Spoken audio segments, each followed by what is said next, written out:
G'day, and thank you for joining Nicole and I as we continue our lap around Australia. The next part of our journey took us down the Ningaloo Coast. This area is known as the Gascoyne region of Western Australia. Our next stop was Coral Bay, which is around 200 kilometres south of Exmouth. With a small diversion, we dropped into Bullara Station again for a coffee and a sausage roll for morning tea.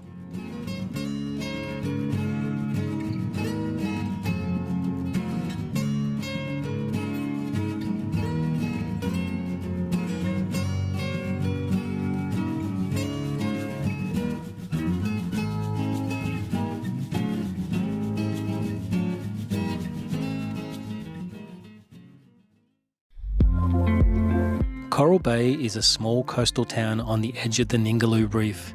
It's renowned for its crystal clear turquoise waters and incredible snorkeling that can be accessed directly off the family-friendly beaches.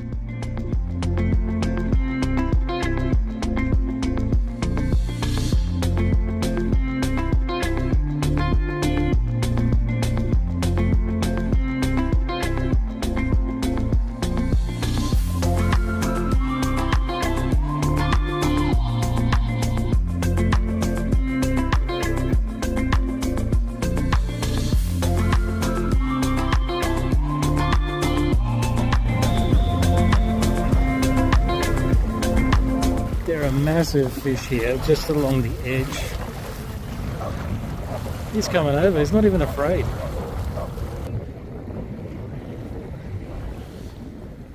It's like 3 meters away from us.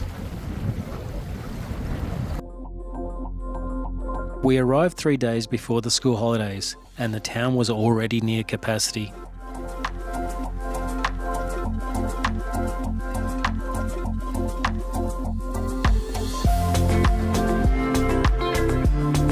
The big fish teased us on the first day beach walk, so the following day the snorkeling gear was out and we went to see what lay below the turquoise surface.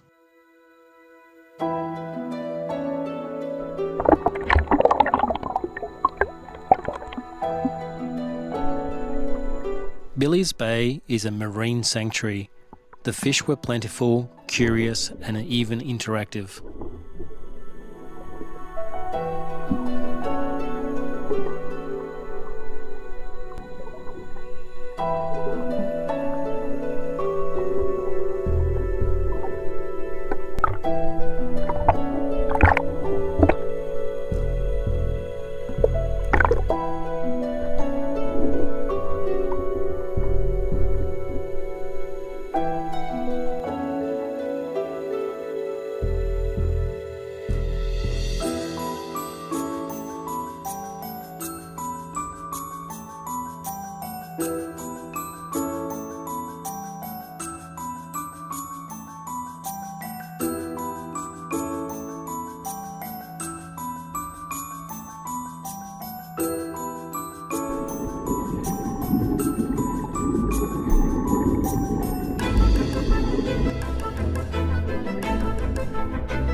The coral formations were incredible, however they were severely bleached and covered with seaweed. We were told by locals that Ningaloo Reef experienced a severe coral bleaching and mass mortality event in 2022 and again in 2025, which was driven by marine heat waves and high nutrient levels. We can only imagine the former colours and vibrance, however despite the lack of colour, the coral formations were still eerily beautiful.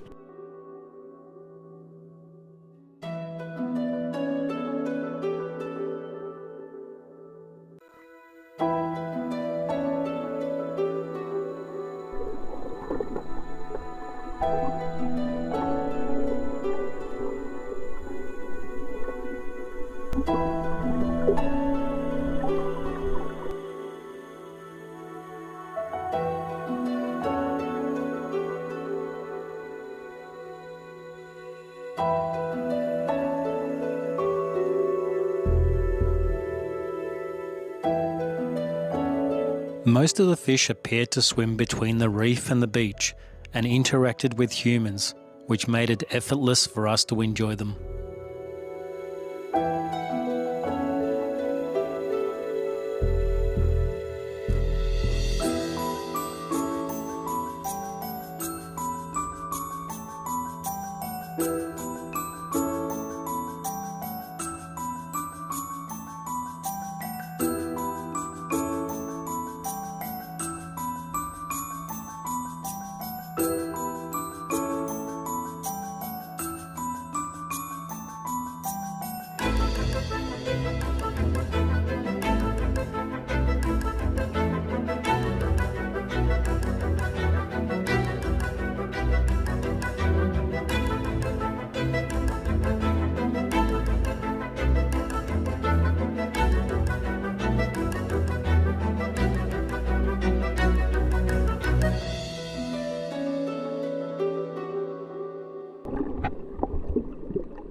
Coral Bay offers numerous experiences, including quad biking, fishing, sailing, reef tours, and so much more.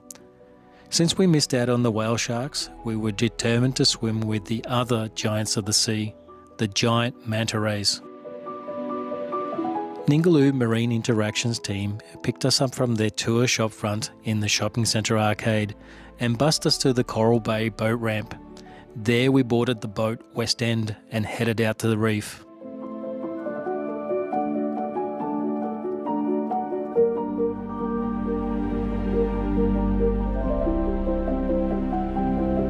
With the morning clouds partially concealing the sun, the colour of the water was a bit subdued, but when it broke through, it was stunning.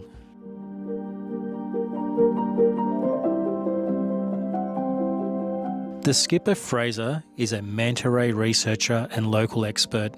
He provided insightful commentary on the health of the reef. In fact, out to the very edge of the waves, way out there, all the way into the coast, to the point here and back to the boat ramp, it's a 4 kilometre by 2 kilometre strip of coral. So when it reproduces, it's pretty intense, there's a lot of eggs. We had a cyclone go past in 2022 and it blew all of those eggs back in against the coast instead of distributing them. And so we had an anoxic event created by those decomposing, which killed all the fish, and then when they died, they sucked more oxygen out and created a nutrient bloom which caused the corals to get smothered by seaweed. So if you've been swimming in against the beach, and it's quite unique to this bay, from the boat ramp to the point, out for a couple of 100 metres, there's this dead strip. So all of the fast growing staghorns and things died off, but the slower growing ones survived. So there's a few species in there that you'll see that are alive, but most of it is old structure covered in seaweed. But the fish from out here immigrated in there once the water quality increased, and they've been eating the seaweed ever since. And so the structures are all intact still. And then what's happened in subsequent years is the spawning has landed, or the spawn, the larvae have landed, and so there's a whole bunch of little corals growing in there, 2, 3 years old, and they're every year getting added to. So once they get to the size of my hand, they grow this much every year.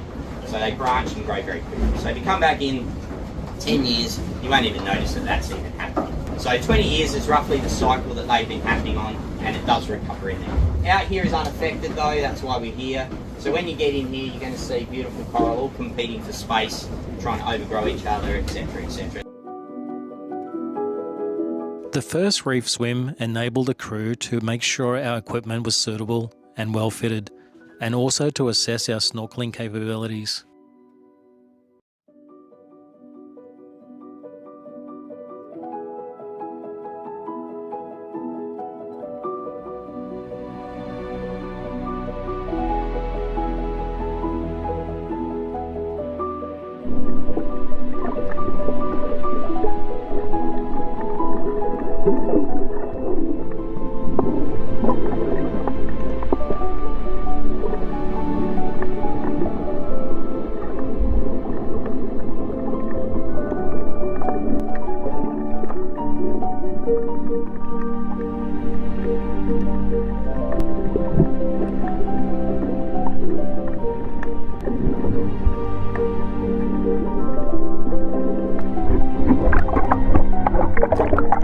On our way to the deeper and sandier bottom zone, and before encountering the giant and majestic manta rays, the crew educated us on manta ray anatomy, identification, and behaviours. For a mantis to be able to see you with its eyesight, it would have to flip upside down like this and look at you.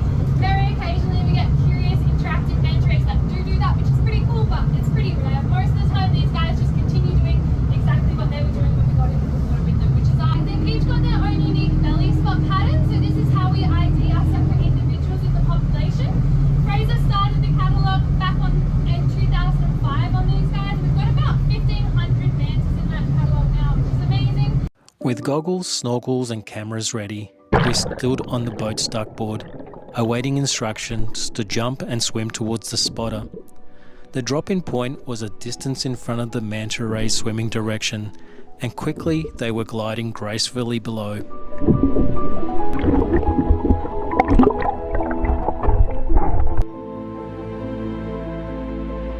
Group 2 was dropped in at the next manta ray interception point, and then Group 1 was picked up and reset on the duckboard to do it over again.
Exhilarated and puffed, we left the giant manta rays behind and sailed to a nearby reef to experience other underwater wonders of the Ningaloo Reef.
Spotting dolphins and turtles on the way home was an additional treat.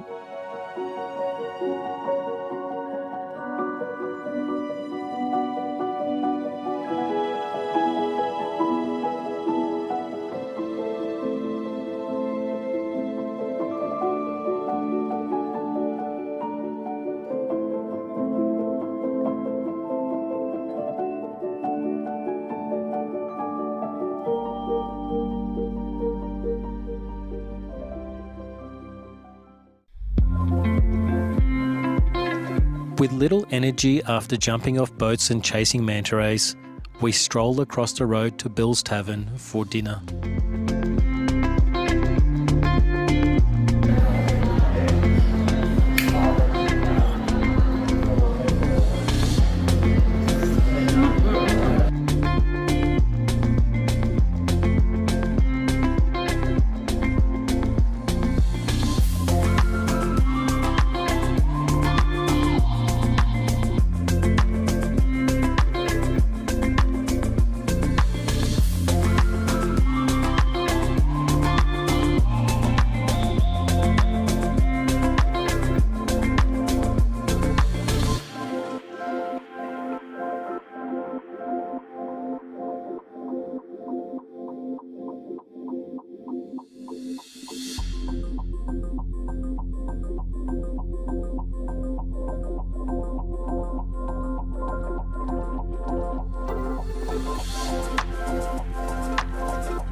Leaving Coral Bay, we crossed the Tropic of Capricorn, this time heading south.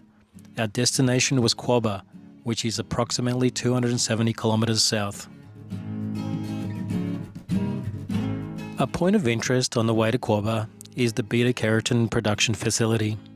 This facility produces natural food colour, antioxidants and pro-vitamin beta-carotene using algal biotechnology. The ponds are filled with brine water from aquifers below Lake McLeod and cultured with a microscopic saltwater algae. When exposed to intense sunlight and high salt concentrations, this algae produces a large amount of orange-red pigment to protect itself, which is cultivated and beta-carotene is extracted and purified. Beta-carotene is exported throughout the world, where it is used for food, cosmetics, pharmaceuticals and healthcare products. We were guided into Quobba by the lighthouse and a pink kite. The iconic King Waves kill sign welcomed us on arrival.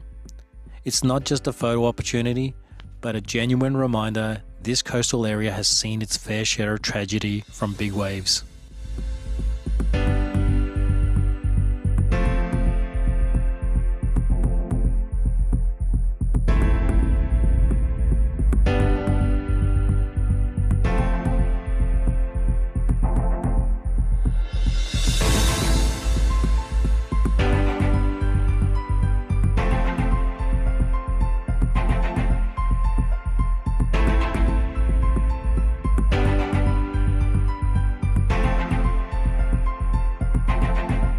When the waves are pumping, so too is the Quobba blowhole.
A few hundred metres away is a protected cove called the aquarium. A local told us the snorkeling tide is perfect right now, so we grabbed our gear and boy were we treated with an aquarium display in knee to waist deep water.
We camp behind the dunes in the Quobba Blowholes Camping Reserve and plan the next few days ahead.